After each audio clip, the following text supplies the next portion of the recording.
York Times by the book tag, and if I can find the original video from the creator, I'll link it down below. So I'm just going to read these off of my phone. And the first question is, what book is on your nightstand now? And that's a little bit hard because actually my nightstand serves as my entire TBR pile. It's basically just a repurposed wooden kind of cube unit from Target. But those are kind of all stored underneath. What is sitting on top of my nightstand is the Grimm's Fairy Tales, the Barnes & Noble version. And I'm kind of just plotting my way through those as time goes on. I'll maybe pick one up before I go to sleep, that sort of thing. Number 2 is, what was the last truly great book that you read? And for this one I'm going to have to go with Tell the Wolves I'm Home by Carol Rivka Brunt. I don't often cry when I read books. I don't find that I kind of let out emotions in that way, but for this one I was actually tearing up in a couple of places, which I think really shows how much this book was emotionally impactful. It definitely wasn't the best book I've read in my entire life, but out of the books I've read most recently, I feel like it had the most impact on me and was the hardest hitting. Number 3 is, if you could meet any writer, dead or alive, who would it be and what would you want to know? For this one I picked David Foster Wallace. I just really wanted to know more about his mental illness and how it impacted his writing and how his writing kind of fed in or alleviated his mental illness symptoms. And I think this stems from the work I do and how that, psychological perspective is so important to me. Overall, I just want a better sense of his life and how his mind works. Number 4, what books might we be surprised to find on your shelves? I read pretty diversely, so I don't know if there's any particular book that you wouldn't expect to find on my shelves. I think that if we're counting in my boyfriend's books, because they do reside on the same shelves, then he has a large collection of baseball books, and athlete memoirs, but I haven't read those, so I don't know if that counts. If we're not counting his books, I think that the one that people might be most shocked by, but not even really shocked, and I have them back here.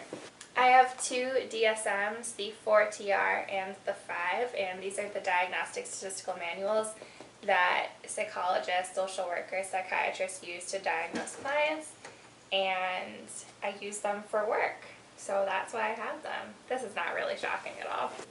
So number 5 is, how do you organize your personal library? And right now we don't have a ton of organization with this apartment.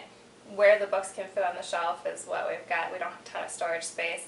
I try to keep them together by genre, so behind me you have some fantasy books. There are literary fiction below that and classics behind me, like down on the shelf. This also isn't all of my books. A lot of them are stored at my mom's right now because she has more space.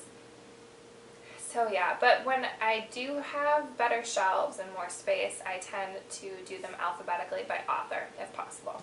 Number 6 is, what book have you always meant to read and haven't gotten around to yet? And is there anything you feel embarrassed never to have read? I think the answer to both of these questions is probably the Iliad. I took AP English, both junior and senior year, the 2 different kinds of AP English, and while the standard class read the Iliad, I never did, which I find interesting. And sorry if the camera is shaking, my cat is jumping on the pile of stuff I have holding it up. Hold on. Hey, get out of there! I also never read it for any of the classes I took in college in English, which I minored in English in college, and I just never got to it. I do have it on my to-be-read pile. I have an old copy I actually found on the street. I didn't want to leave it. It was going to rain that day, but I haven't gotten around to it yet. Hopefully one of these days. Number 7 is, disappointing, overrated, just not good. What book did you feel you were supposed to like but didn't? Do you remember the last book you put down without finishing? So for the book that I was supposed to like but didn't, I have To All the Boys I Loved Before by Jenny Han. Everyone on BookTube talked this up, and at this point I was just watching videos, I wasn't making them, and I was like, you know what, I don't read a ton of young adult contemporary, but we're gonna read it. So I picked it up, and oh man, did I hate it. I hated the main character, whose name I can't even remember now, and I just found the whole thing contrived. I didn't like the book, and I was sad I didn't like it, because everyone else seems to, and I feel like I'm missing out on something. And if this is your favorite book, this is nothing against you or your reading taste, it just didn't work for me.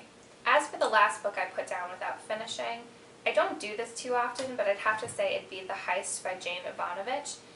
I put this down after reading 3 chapters, and I absolutely hated the writing. I wanted just a light, fun mystery thriller, maybe a little bit of romance in there, and I just couldn't get down with the style. Everything was so slow and cliched, and I just couldn't do it.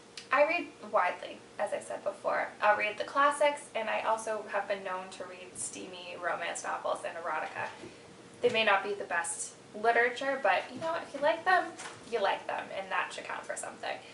But I just couldn't get down with this book. The writing was so bad, I felt I could do better, which is not good, because I am a terrible creative writer. I only write technical stuff. So yeah, not a ringing endorsement, gotta say. So I would not recommend that one, not at all.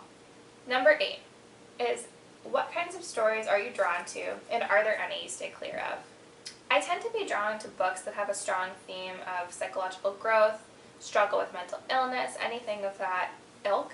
I really enjoy learning about the inner workings of people and how their environment impacts them.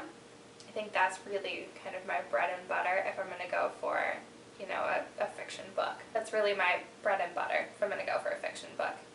In terms of what I steer clear of, there's not too much. I guess I'm not necessarily drawn to war novels or depictions of war unless psychological aspects or PTSD play a large role in the plot and the execution. Other than that, I really do read pretty much everything. Number 9, if you could require the president to read one book, what would it be? So this is a tough one. I don't think I necessarily read books that the president should read. I think I read mostly for entertainment more than knowledge, unless it's for work. I read the book The Working Poor by David Shipler in graduate school, and I liked that book quite a bit. It really depicted what it's like to live below the poverty line and the struggles that people face even when they're doing the most they can do to try to get out of poverty. The thing is, I don't necessarily like everything that the author had to say, so I wouldn't want, you know, all of his opinions to be played out in the political scene, the political verse. So I don't know if that'd be a particularly good book to read. I think that a book that might qualify is Acquainted by the Night by Paul Rayburn. It's a nonfiction book written by the father, Paul, whose son is diagnosed with bipolar disorder and whose daughter struggles with depression. I think it paints this really intense picture of what it's like to have a child with a mental illness, which, not that I know from experience or anything, but I've heard from people who have children with mental illness, and this book seems to be authentic. And he just discusses the struggles, even with the insurance company, with medication, with all of this information about his path, and he's brutally honest. He talks about when he fails and what he did wrong, and I think that's really refreshing. I don't know necessarily if the president needs to read it, but I think for someone in the government who doesn't have a great perspective on the struggles that people face when working with families with mental illness or being part of a family where mental illness is prominent, and kind of what considerations need to be made, I think it could be pretty powerful. And finally, number 10. What do you plan to read next? For this, I am currently reading Stormglass by Maria V. Schneider, which is a trilogy that comes after the Poison Study trilogy, and I'm really enjoying it so far. I read the Poison Study trilogy when I was probably 15, I think, so it's been almost a decade. So I wanted to take a reread of that, and I actually ordered the 2 books I was missing from that trilogy. I must have lent them out and never got them back. And I ordered the final book of the Stormglass trilogy. So I'm still on the first book. I'm really enjoying it so far. And I hope to keep on and then switch to the first trilogy and fit in the Robin Hobb book somewhere in there for the Hobb Along Read Along. Yeah. Thanks so much for watching this video and letting me play around with books. If you like what you see or want to see more, please hit the subscribe button down below, and I'll see you guys next time. Bye!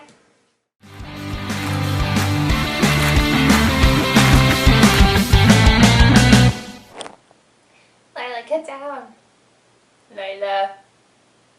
You can sit there, but don't knock the camera.